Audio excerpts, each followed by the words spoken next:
and we'll walk you through the process of how to make these little Christmas ornaments.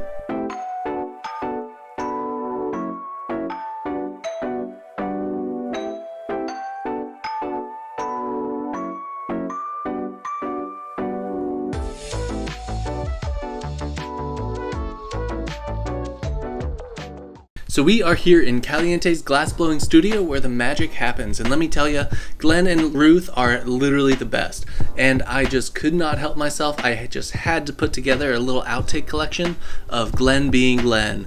If you're watching this, Glenn, I am so sorry. I think I'm like the only one that doesn't find that odd. This time they made this like 30-foot long canoe, like a wicker man inside of it, holding an oar. One of those torches at the end of it, and you could go hit a button and it would They made a carousel, like a bunch of like mud flap trucker chicks as like the horses. And no, you know how Da Vinci was the person that created the first ball bearing?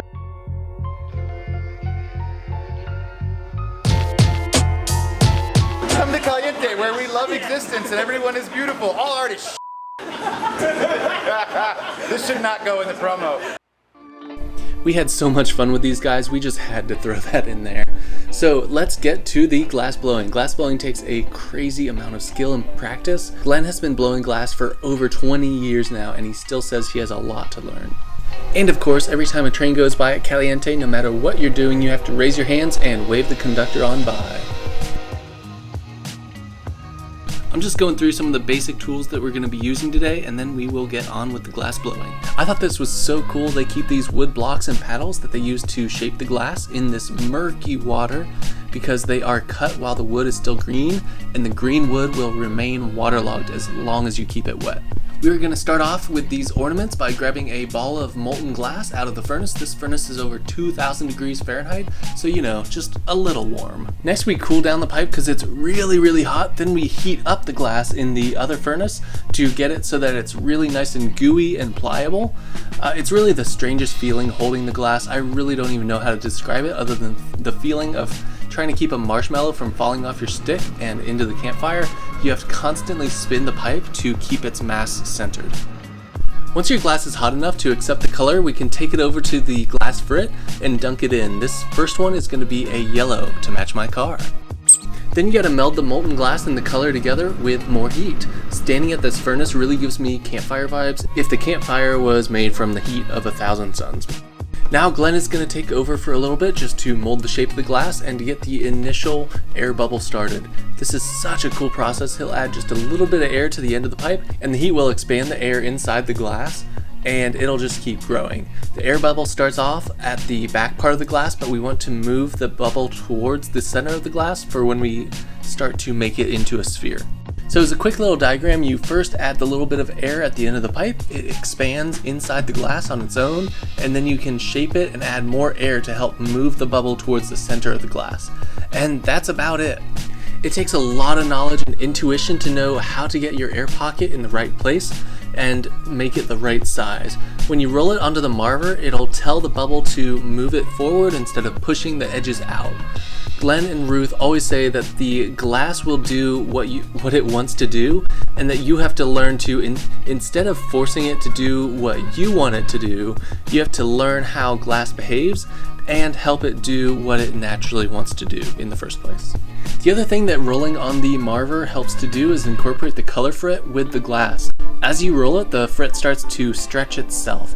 The part of the glass closest to the pipe will roll slightly faster than the glass at the end of the pipe, and over time will give it this stretched out appearance. Once you got your bubble placed correctly, I get to blow air into this tube that's connected to the back of the blowpipe to expand the glass to its full size. Meanwhile, Glenn is making a score line or a jack line to tell the glass where to break away from the pipe.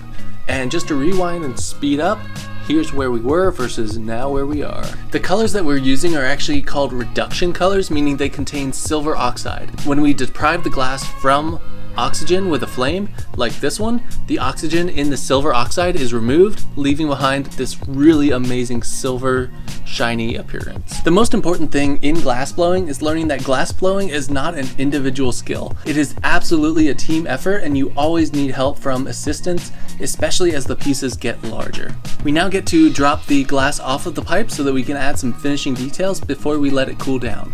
We're going to come back in with just a dab of clear glass on top And then Glenn is going to shape that little piece of glass into a cute little hook for the ornament.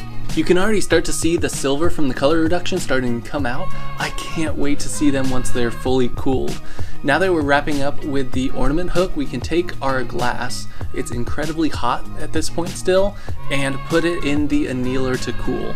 An annealer is essentially a kiln, but will gradually lower the temperature until it gets to room temperature. If you just finish a piece and let it sit out at room temperature, it'll cool way too fast and shatter. After our first ornament, we got to make not one, not two, but 3 more ornaments. So we'll have a yellow one, a green one, a blue one, and a red one, all with these shiny silver oxide colors. And here's just a little sneak peek in the annealer. They are so shiny! Alright, it has been a few days now and they are finally cooled down all the way. We went and picked them up this afternoon and now we get to finally open them for the first time. This blue one is so cool. It is completely solid. As opposed to some of these other ones where you can see some transparency in them. That blue one was really, really solid and so silvery. That silver oxide really came through on that blue one. Here's this yellow one. It is so cool as well. There's these little brownish blackish spots on it that are really fascinating. And the size difference too between the yellow and the blue one. We must have put more air into the yellow one than we did the blue one. Now this red one came out really strangely. The silver oxide really didn't come out at all. Maybe just a little bit, but definitely not like this blue one. And it's a lot more transparent. We're not sure what happened there, but it's still awesome. Y'all, this video was an absolute blast to make, and I can't believe that we got to actually blow glass. Huge shout out to Caliente Hot Glass for letting us invade their workshop for the day.